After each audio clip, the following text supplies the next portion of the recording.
अस्सलाम वालेकुम, खालिद सैफुद्दीन है। हम गोल्ड XAU USD पर बात करेंगे और इसमें आपको समझाने की भी कोशिश की जाएगी ये कॉल दी किस तरह जाती है, ट्रेड करनी कैसे होती है।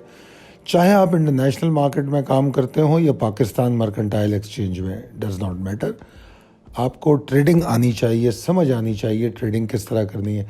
ये सब में पहले मैं आपको एक वीकली रैपअप दे रहा हूँ। मैं ये बताने की कोशिश कर रहा हूँ कि 11 सितंबर, 12 सितंबर, 13 सितंबर, 14 सितंबर और 15 सितंबर को हमने क्या मौक़िफ़ दिया। ये कॉल हम मार्केट से पहले आपको भिजवा देते हैं आपके व्हाट्सएप ग्रुप पे, और न सिर्फ कॉल भिजवा देते हैं बल्कि उसके बाद जब इसमें कोई तब्दीली आ रही होती है, अगर कोई चलती मार्केट में, तो उस तब्दीली पर भी पॉइंट करते हैं और आपको समझाते और सिखाते रहते हैं, स्ट्रेटजीज़ बता रहे होते हैं। और उसके बाद फिर न्यूयॉर्क खुलने से पहले अगर कोई बड़ी तब्दीली आए तो दोबारा हम आपके साथ ऑडियो के ज़रिए मिड डे अपडेट करते हैं। तो ये हमारा लाइव सपोर्ट प्रोग्राम होता है और ये हमारी PDF फाइल की शक्ल में ये कॉल जाती है। हम सिर्फ गोल्ड पे ही काम नहीं करते बल्कि हम crude oil, euro USD, S&P 500, Nasdaq, किसी भी इंस्ट्रूमेंट की कॉल आपको दी जा सकती है डिपेंडिंग कि आपकी रिक्वायरमेंट क्या है। तो ये तो जनाब सूरत हाल थी। ये आपके सामने 5 दिन की कॉल है, इसको आप देख लें, चाहे तो इसका प्रिंट शॉट ले लें, ताकि अब हम आगे आपको बताने वाले हैं कि अब आने वाले दिन में क्या होने वाला है। ये है 18 सितंबर की कॉल। 18 सितंबर यानी कि मंडे को गोल्ड में क्या हो सकता है। गोल्ड को समझने के लिए डॉलर को समझना बहुत ज़रूरी है, तो हम हमेशा US डॉलर इंडेक्स के हवाले से बात ज़रूर करते हैं। तो इसलिए आपको पहले US डॉलर नज़र आएगा। US डॉलर के बारे में हमने बताया है कि US डॉलर बहुत बुलिश क्लोज हुआ है और अगर 13,070 के ऊपर ये रहता है तो ये मज़ीद ऊपर जाने की कोशिश करेगा। तो इसका पहली रेजिस्टेंस 13,078-81 के पास बनती है, क्योंकि इस जगह के आसपास ही उसकी क्लोजिंग है 13,075 की। तो व्हाट डज़ इट मीन कि 13,081 के ऊपर अगर ये ट्रेड करता है तो इसमें बड़ी एक्साइटमेंट, यानी कि मज़ीद जो रैली चल रही है वो कंटिन्यू कर सकती है। जबकि डॉलर के अंदर जो एग्जॉस्शन पॉसिबिलिटी है वो 13,062 के नीचे। अब आप इसमें परेशान होने की क़तई ज़रूरत नहीं है कि ये 13,000 क्या है। तो ये इंडेक्स वैल्यू है। अगर आप FXCM पे जाएंगे तो आप US डॉलर में अगर जाके देखेंगे, ट्रेडिंग व्यू पे भी आपको मिलेगा ये, तो वहाँ पर आपको डॉलर इंडेक्स इस नंबर्स के साथ मिल जाएगा। ठीक है जी। अच्छा, यहाँ पर गोल्ड और डॉलर के रिलेशन को भी हम डिस्कस कर लेते हैं कि गोल्ड में आम तौर पे ये होता है कि अगर डॉलर ऊपर जाता है तो गोल्ड नीचे चला जाता है, और जब डॉलर नीचे जाता है तो गोल्ड ऊपर जाता है। ऐसा क्यों होता है? इसलिए कि गोल्ड ट्रेड डॉलर में होता है। तो अगर डॉलर की वैल्यू कम होगी तो ऑटोमेटिकली गोल्ड की वैल्यू बढ़ने लगेगी। तो ये एक डायरेक्ट इम्पैक्ट है जिसको हम इन्वर्सली रिलेशनशिप कह सकते हैं। तो उस चीज़ का हम ख्याल रखते हैं और अपनी ट्रेडिंग जब गोल्ड में करते हैं या यूरो USD में, तो हम स्पेसिफिकली US डॉलर पे नज़र रखते हैं। हम US डॉलर में ट्रेड नहीं करते मगर हम नज़र ज़रूर रखते हैं ताकि हमें गोल्ड की ट्रेड ज़्यादा बेहतर समझ में आए। अब आगे चलते हैं पहली लाइन की तरफ जो कि बोल्ड है। उसमें 2 प्राइसेस लिखी हुई हैं। एक तो इंटरनेशनल मार्केट प्राइस है जो FXCM की प्राइस है, उस पर लिखा है कि गोल्ड की क्लोजिंग 1923.38 की है, तो उसको माई प्राइस राइट नाउ लिखा हुआ है। उसके आगे PMEX दिसंबर कॉन्ट्रैक्ट की जो वीकली क्लोजिंग है वो लिखी हुई है 1945.40। तो ट्रेडर जो है इस डिफरेंस को कैलकुलेट कर लेता है, 45 में से 23 को निकालेगा तो $12 का ये फ़र्क बनता है। 12 नहीं, $22 का, $22 का ये फ़र्क बनता है। तो वो इस $22 के फ़र्क को लेके फिर उन तमाम लेवल्स और ट्रिगर को इस्तेमाल करेगा। जैसा कि अब इसमें आगे लिखा है कि बुल्स की बड़ी अच्छी एफर्ट है, मगर वो सिक्योर नहीं है। अभी गोल्ड में बुल्स सिक्योर नहीं है, और सिक्योर क्यों कर हों? जब डॉलर इतना स्ट्रांग हुआ है तो गोल्ड का सिक्योर रहना वैसे ही मुश्किल है। आगे चलें, उसमें लिखा है कि इनके लिए ज़रूरी है कि वो कुछ लेवल्स को तोड़ के ऊपर जाएं, तब जाके शायद बुल्स में कुछ ताकत आए। तो उसमें लिखा है कि बुल्स की एफर्ट मैं कम से कम जो देखता हूँ वो 1930-55 के ऊपर देखता हूँ, यानी कि 1930.55। अब अगर आप इंटरनेशनल मार्केट में हैं तो 1930.55, अगर आप पाकिस्तान मर्केंटाइल एक्सचेंज में हैं तो 1930 के ऊपर आप $22 ऐड करेंगे तो वो बनेगा 1952.55। तो 1952.55 के ऊपर स्ट्रगल शुरू होती है बुल्स की, और PMEX की क्लोजिंग क्या है 45, ठीक है ना, तो तकरीबन यहाँ से $7 ऊपर, ठीक है। और आगे और लिखा है कि अगर एक्साइटमेंट की बात करें गोल्ड के अंदर तो 1948.25 के ऊपर, यहाँ भी $22 मर्केंटाइल वाले ऐड कर लेंगे। अब इस एक्साइटमेंट की जो बात हो रही है 1948-25 के ऊपर, ये कंपैरिजन है कि 1930-55 के ऊपर जो बुल्स की ताकत है उससे कहीं ज़्यादा ताकत 1948.25 के ऊपर होगी, ठीक है जी। अब ये एक सिनेरियो हो गया जो लॉन्ग का सिनेरियो है, ठीक है ना।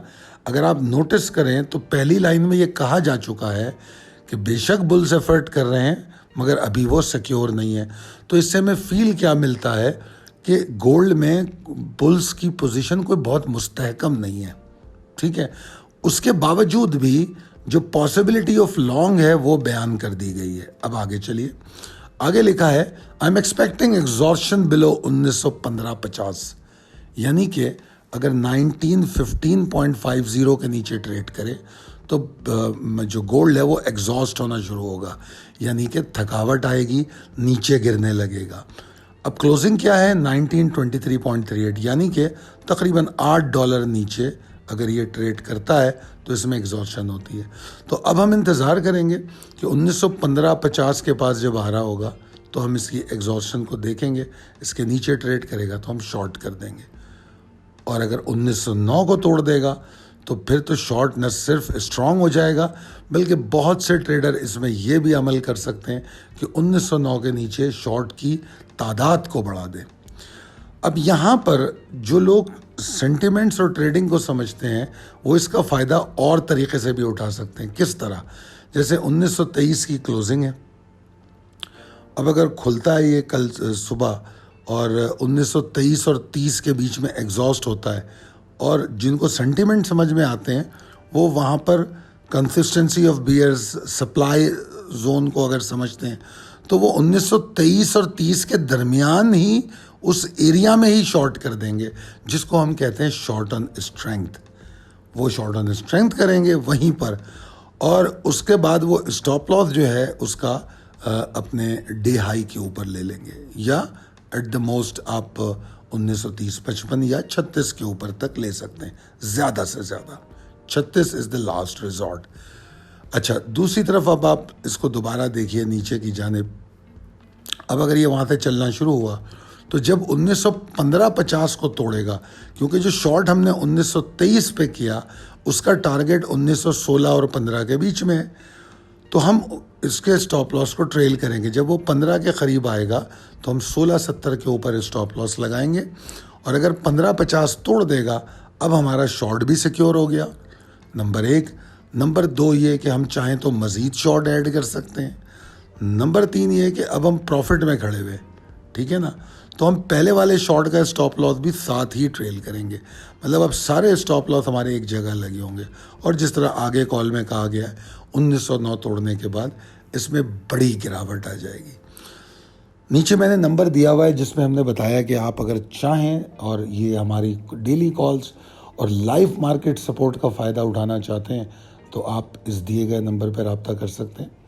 बल्कि हमारे कुछ आपके लिए ऐसे लोगों के लिए भी प्रोग्राम होता है जो एक वीक देखना चाहते हैं, तो उनके लिए भी हमारी मार्केटिंग टीम ने प्रोग्राम रखे हुए होते हैं, तो आप इनसे रब्ता करेंगे तो आपको उसमें भी ऐड ऑन कर सकते हैं। अच्छा जनाब, अब चलते हैं हम अपनी अगली स्लाइड पे। इस स्लाइड में ये 1 आवर चार्ट है गोल्ड का। अब मैं यहाँ बताना आपको सिर्फ ये चाह रहा हूँ कि जो पहले मैंने आपको रैपअप दिखाया था 11 से 15 का, उसमें क्या कॉल्स थी। अब वो कॉल्स आपने अगर प्रिंट शॉट लिया है तो आपके पास मौजूद होंगी। और मार्केट में हुआ क्या, 11 सितंबर को हम मंदी में थे, बात कर रहे थे शॉर्ट या शॉर्ट ऑन स्ट्रेंथ की। शॉर्ट ऑन स्ट्रेंथ उसे कहते हैं जो ऊपर किया जाता है, तो लिहाजा वो 30 और 31 का जो लेवल था, जो रेजिस्टेंस थी, वहाँ पे आपके सामने आपको शॉर्ट ऑन स्ट्रेंथ नज़र आ रहा है। और जो नीचे का लेवल था 15 और 13.40 का, उसके नीचे तो वो गया ही नहीं, तो लिहाजा जो रेगुलर शॉर्ट था वो नहीं हुआ, इसमें शॉर्ट ऑन स्ट्रेंथ हुआ। उसके बाद आप ट्यूसडे पे आ जाएं 12 सितंबर पे, तो 12 सितंबर की कॉल में बताया गया कि फिर अगेन शॉर्ट और शॉर्ट ऑन स्ट्रेंथ। तो शॉर्ट ऑन स्ट्रेंथ जो था वो तो ऊपर जो चाहे कर सकता था, मगर जो प्रॉपर शॉर्ट था 1915.85 के नीचे था, एरो की शक्ल में आपको दिखाया गया है। उसके बाद 13 सितंबर की कॉल देखिए, 13 सितंबर और 14 सितंबर को आपको एक ही तकरीबन कॉल थी और उसमें शॉर्ट ऑन स्ट्रेंथ बताया गया 1913 और 1917 के बीच में, ठीक है जी। और उसके बाद 1908 के नीचे शॉर्ट को और करने के लिए कहा गया, स्ट्रांग होने की बात कही गई। 13 तारीख को तो वो 1908 के नीचे सिर्फ शार्प लो बनाता है, मगर 14 तारीख को वो वहाँ से अच्छा खासा 1900 तक जाता है, तो एक अच्छी मूव मिलती है। उसके बाद जो मिड डे कॉल मिली, तो मिड डे कॉल में ये बात बताई गई कि अब हम दोबारा शॉर्ट ऑन स्ट्रेंथ नहीं करेंगे, क्योंकि अब हम तीसरी अटेम्प्ट की तरफ जा रहे हैं, तो अब अगर ये इस लेवल के पास जाएगा तो हम वेट करेंगे और लॉन्ग करेंगे। और फिर जो जुमे की कॉल थी उसमें ये बता दिया गया कि go long above 1913-40, even better above 1915-65। तो जब हमने यहाँ पे लॉन्ग किया 1913 और 1915 पे, तो अब आप देखिए कि वो गोल्ड जो है 1930 तक गया। तो इस तरह मैंने आपको 5 दिन की कॉलें बताई और 5 दिन पे ये मैंने बताया कि 5 दिन की कॉलें किस तरीके से सही साबित होती हैं। और अगर आपको ये प्रैक्टिकली, ये तो बड़ा आसान है पिछले हफ्ते की बात करना, अगर आप अगले हफ्ते को भी देखना चाहते हैं तो यू आर मोस्ट वेलकम। आप इस नंबर पर रब्ता कीजिए 0345-619-0443 और आपको ये एक्सेस दिया जाएगा कि आप पूरे एक हफ्ते हमें एक्सपीरियंस करें। अब देखिए 18 सितंबर को खाली छोड़ा गया है, क्योंकि 18 सितंबर मंडे है, मगर 18 सितंबर की आपको कॉल बताई गई है और उसमें क्या कहा गया है? उसमें कहा गया है, जो भी मैंने आपको समझाया था, कि 30 और 48 के ऊपर जाके इसके अंदर एक्साइटमेंट आती है, ठीक है ना। अब इसकी क्लोजिंग ही 23-38 की है, यानी कि बिल्कुल बीच में जो हमारा 1915 वाला लेवल है वो और 1909 वाला लेवल, ये दो रेड लाइनें जो आपको नज़र आ रही हैं, वो 1909 और 1915-50, ठीक है, इस दो पे। तो 15-50 के नीचे हमें शॉर्ट करना है। जिसको शॉर्ट ऑन स्ट्रेंथ समझ में आ रही है वो तो हो सकता है 23 और 30 के बीच में भी शॉर्ट ऑन स्ट्रेंथ करे, वो तो समझ लीजिए एक एक्सपीरियंस ट्रेडर है। मगर जिसको समझ नहीं आ रही वो 1915 का वेट करेगा कि 1915 के नीचे स्टेबल हो तो शॉर्ट करे, और फिर 1909 तोड़े तो शॉर्ट को मज़ीद ऐड करे। तो ये 18 सितंबर की कॉल है। और जिस तरह उसमें दिखा दिया गया है कि 1930 से पहले तो हमने लॉन्ग का सोचना ही नहीं है, तो लिहाजा लॉन्ग कोई नहीं होगा। हाँ, अब एक सवाल पैदा होता है लॉन्ग ऑन डिप का।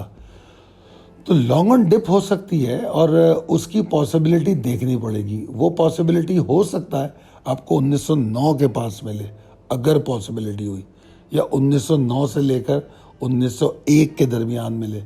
अब आपने देखा होगा हर कॉल के नीचे एक लेवल्स की लाइन होती है। अगर आप उन लेवल्स की लाइनों को, जिस तरह यहाँ मैंने ग्रीन और रेड लाइनें लगाई हैं, अपने चार्ट पर लगा के रखें तो आपको मज़ीद समझने में आसानी होगी। उम्मीद करता हूँ कि ये कॉल आपके हक़ में बेहतर साबित होगी और आपको समझ आया होगा। जिस तरह हमने गोल्ड आपको यहाँ दिखाया है और समझाया है, बिल्कुल इसी तरह हम क्रूड पर भी काम करते हैं, बिल्कुल इसी तरह हम यूरो, यूएसडी, S&P, नैस्डैक, इन तमाम इंस्ट्रूमेंट्स पर काम करते हैं। तो अगर आप इंटरनेशनल मार्केट में ट्रेड करते हैं, किसी भी ब्रोकर के साथ करते हो, आप हमारी इस सर्विस से मुस्तफ़ीद हो सकते हैं। और अगर आप मर्केंटाइल में अकाउंट खोलना चाहते हैं या अकाउंट है मौजूद, तब भी आप हमसे मुस्तफ़ीद हो सकते हैं। अकाउंट खोलना चाहते हैं मर्केंटाइल में, तो हम आपका अकाउंट खोल देंगे। और जनाब, जो लोग PSX में काम करते हैं उनको स्पेसिफिकली मैं ये कहूँगा कि अगर आप मुल्क के माशी और सियासी सूरत हाल को देख के अपनी शॉर्ट टर्म ट्रेड के लिए परेशान हो, क्योंकि शॉर्ट टर्म ट्रेड एक एडिक्शन भी है, तो अगर आप उस एडिक्शन का शिकार हैं और आप रोज़ ट्रेड करना चाहते हैं तो बेहतर है ज़बरदस्ती ट्रेड ना करें कि स्टॉक मार्केट लैकलस्टर है, 6 करोड़ का वॉल्यूम है, ज़बरदस्ती की ट्रेड की जा रही है। उससे बेहतर है कि अपना कुछ एक्सपोजर इंटरनेशनल मार्केट में लेकर आएँ और यहाँ ट्रेड करें। उम्मीद करता हूँ कि आपको ये सारी बातें समझ आई होंगी। दुआ करूँगा आप कामयाब ट्रेड करें। बहुत शुक्रिया। अल्लाह हाफ़िज़।